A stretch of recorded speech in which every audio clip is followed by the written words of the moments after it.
Balance শিটে কিছু লেনদেন নিয়ে আমার সন্দেহ হচ্ছে। যেভাবে ইনভেস্টররা কোম্পানি ছেড়ে চলে যাচ্ছে তার একটা প্যাটার্ন আছে। এখানে নিশ্চয়ই কোথাও সমস্যা আছে। কি বাজে কথা বলছো তুমি? বাজে কথা বলা বন্ধ করো আর বলো শেয়ার পড়া কিভাবে থামানো যাবে। আমাদের কোম্পানির সব শেয়ার ব্যাক করে নিতে হবে, সিম্পল। বাহ, দারুণ। নতুন আইডিয়া নাকি? মোহিত চুপ কর, তুমি কি ভাবো আমরা কোনোদিন এটা ভাবিনি? শান্ত হও। শিবম, আমাদের কাছে ফান্ড কোথায়? আমাকে 1 মিনিট দাও, শুধু 1 মিনিট ব্যাস। এটা বলেই শিবম ফোন থেকে একটা নাম্বার ডায়াল করে, আর তারপর ফোনে যা বলল সেটা শুনে সবাই স্তব্ধ হয়ে গেল। ঋষভ আর মোহিতের চোখ কপালে।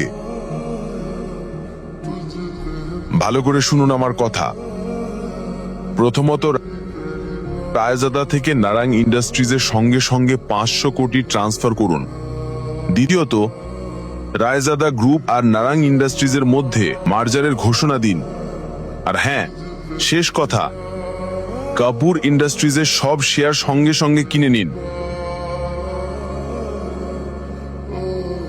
দৃষ্টি এত বড় বড় কথা শিবমের মুখে শুনে হতবাক হয়ে যায়, বিশ্বাসই করতে পারছি। আপনারা যারা অতি দ্রুত নাটকের ভিডিও দিয়ে পেজ বা আপনাদের আইডিটাকে অনেক বড় করতে চান, আপনারা আমার ইনবক্সে যোগাযোগ করতে পারেন।